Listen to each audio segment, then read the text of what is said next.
Hi everyone, and welcome to another player profile here on the Inner Sanctum. I'm Elly Kirlis, and today we got a really special guest joining us.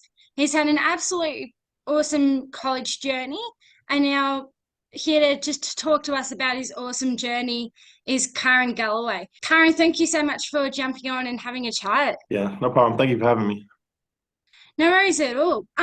Firstly, how are you, and how's things been at you in the moment? I'm good. We just finished up a practice, so we're just trying to bounce back from a tough two-game trip, get back on the right track.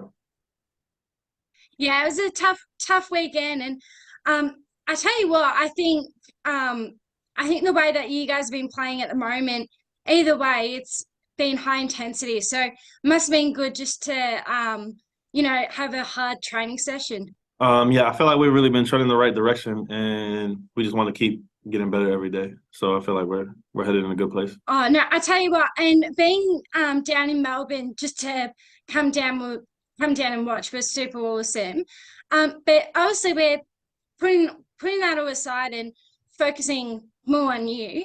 Um, my first question is, how did you first get involved and start playing basketball? Well, I actually was playing tennis when I first went into high school over in the States until my sophomore year. So when I was about 14 or 15, I quit tennis. And then for like 2 or 3 months, I wasn't doing anything. And both my parents played, so I kind of always shied away from basketball just to kind of be different or not do what they did. And then I ended up just giving it a try and just kind of fell in love with the game from there. Okay, well, it sounds awesome, and I guess it's that cross code from tennis into basketball. And um, I was going to say, was that probably the best decision you made, or like, how did you feel when you made the move? Um, when I first made it, obviously you just feels a little bit, playing tennis for like 5 or 6 years and being at least I thought I was good at it.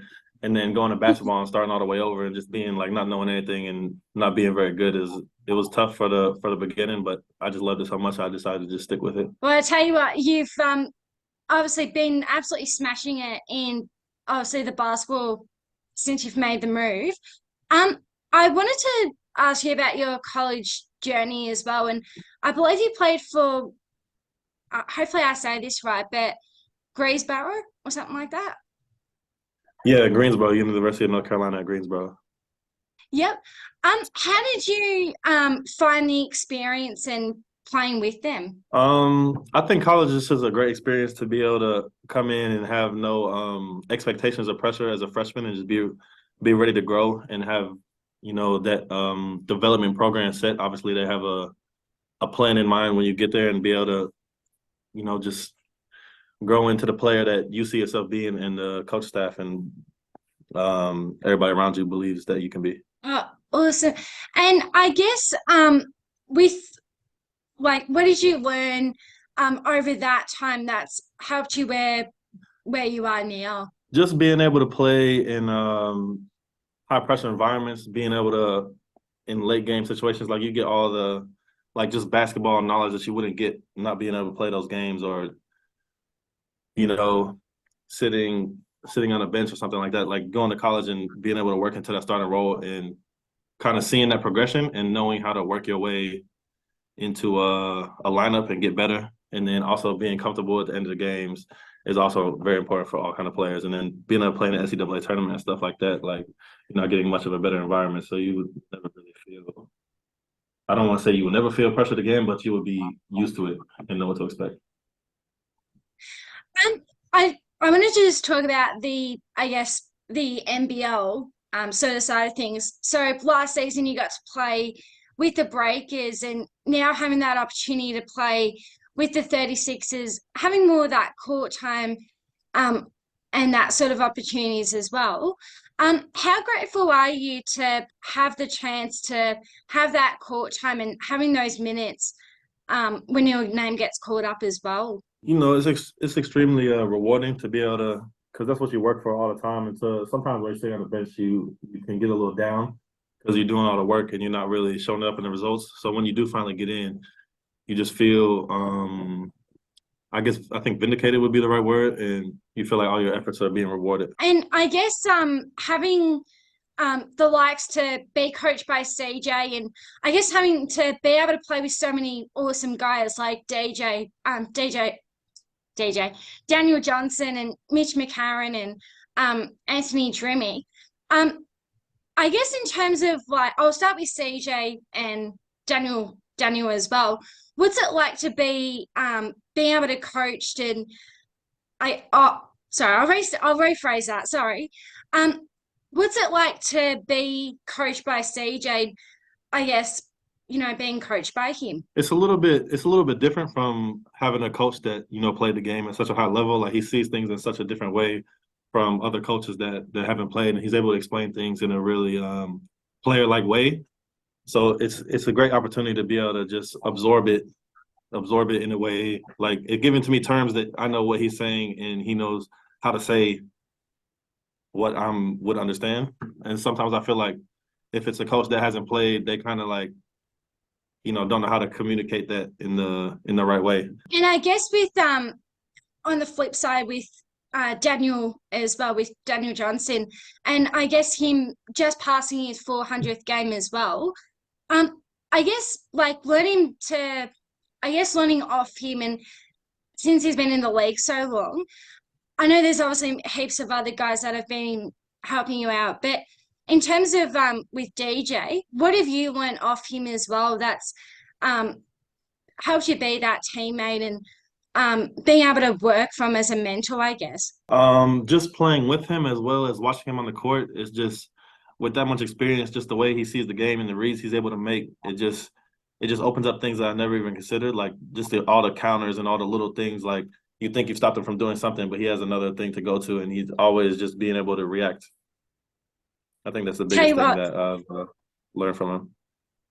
yeah, I tell you what, I mean, and as I said, him passing 400 games as well, and I guess your first year with Adelaide, that must be something special as well. Yeah, it's a huge milestone for anybody's career, and to be able to be here for that is something I always remember. Now I now I forgot to ask you one a question before as well. You had the chance to play with Mackay and also in the New Zealand League as well.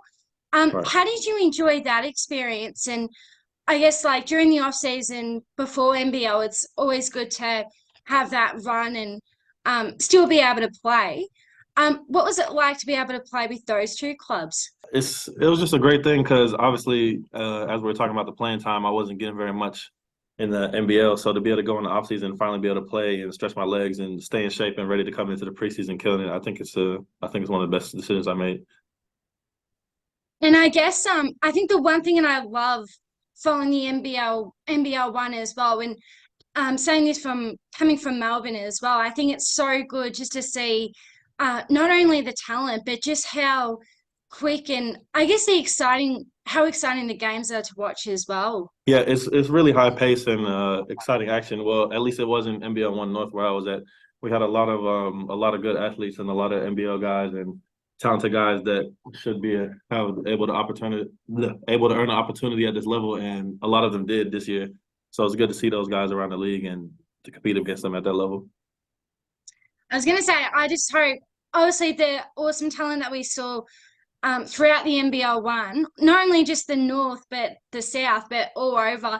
Let's just hope that continues to grow going into next year as well. Yeah, definitely. It's a good thing to see. Now, I wanted to ask if you've had any challenges or setbacks throughout while you've been playing.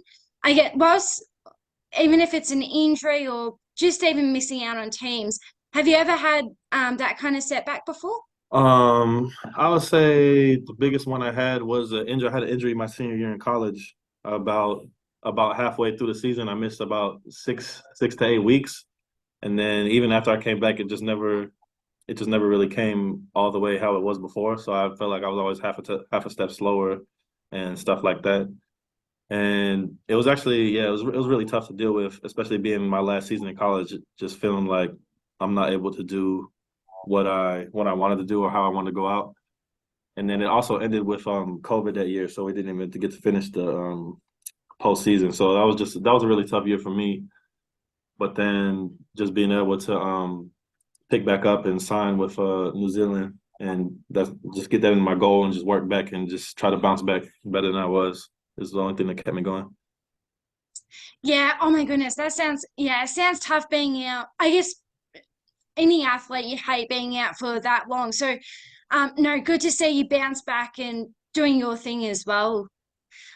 Now, throughout your time since you've been playing, what have you learned about yourself? It can be anything in general, whether it's in a team, like in a professional environment or on or off the court. What have you learned about yourself that's helped you get to where you are now? I would say the biggest thing I learned about myself that I didn't know before basketball is like how much of a perfectionist I could be with like just with shooting and all of those things. And shooting is one of the things like you never shoot 100%. So I had to kind of learn to deal with, you know, wanting to make every shot, but also being okay and knowing that that's not going to happen and being able to get ready for the next one. Now, you've got your brother playing in the league as well. And I think what's so cool to see is like not only the NBL, but also WNBL as well. Having that, I guess, siblings, being able to not only play against one another, but just being able to follow each other's footsteps. How was it being able to have your brother in the league as well? And just to follow how he's going as well. To be honest, it's not something I ever like thought about when we were younger, like us playing in the same league, because we were always so different in age that we never played on the same team or anything like that. So it never crossed my mind until it actually happened and came over here, and it's a good experience. Every time we played him, I love seeing him on the court and then not knowing whether to cheer for him or cheer for my team. And I guess what's so cool is I guess that friendly banter on the court if you match up each other. That must be fun as well. The friendly banter.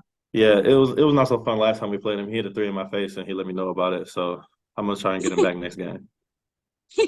I'm sure I'm sure you got something up your sleeve for the next time you see each other. But oh, it's so good to see. I think that's the cool thing as well. Like having that sibling sort of family, the same family, being able to play in the league and just being happy, I guess being happy for one another as well. What are some of the reasons that you enjoy playing in a team sport? For me, I'm a very introverted person, so basketball is one of the just being a team environment is one of the easiest ways for me to open up because your teammates you have to interact with them and get to know them, and you're on any basketball team you're gonna make at least one friend. So I think that's like almost all the friends I have now is all through basketball. Everybody knows all through basketball. So just being able to get into a community and be able to meet people, like-minded people, and have the same interests and hobbies as somebody is one of the best things I think about a team sport. Do you have any strategies? So if you're having a tough game and things aren't going right, do you have any strategies um that help you out to get through it? Yeah, for me personally, I think the best thing is to get something to get me going, like try to get an easy basket at the rim or just get some rebounds or just impact the game in some way that can just kind of build some momentum for yourself and get some confidence in yourself. And then once you're confident, basketball is such a confidence game, like you will play well once you're confident in yourself. What does the sport of basketball mean to you? It means a lot to me. Like personally, like I said, most of my friends, like almost everybody I know is connected to basketball in some way. Like all my family plays. And it's just one of the main ways I interact with other people. So it's pretty much for me, it's almost I don't want to say it's my whole social life because it's a little bit sad, but it's the main part of my social life and the way I get all my human interactions. Otherwise, I just stay locked up in my room all the time. Now, this question can be answered anyway as well. So whether it's teammates or family or whoever, do you have any role models or heroes that you look up to? Yeah, obviously with my parents playing basketball, they're my biggest role models and the people I seek advice from, even though they'll tell you I don't always take it, but I try to listen to them as much as I can and emulate my game after them. And I've got one last question as well. Do you have any advice that you would share to any upcoming ballers that want to improve their game? Yeah, I would just say work as hard as you can, but it's important to make sure that you're still having fun with it and to remember that it's always a game at the end of the day. Because I feel like that's something I struggle with again is just remembering it's a game and trying to have fun. Like when you're having fun and you're just playing basketball, that's the time you're gonna do the best and don't put too much pressure on yourself. I love that advice and great answer great answer there as well. Thank you. Kyrin, thank you so much for jumping on and taking up the time to have a chat. You've been super awesome to watch throughout your journey, and no doubt you're going to keep growing from here as well. Good luck for the rest of the season, and hopefully it goes up from here as well. Thank you so much.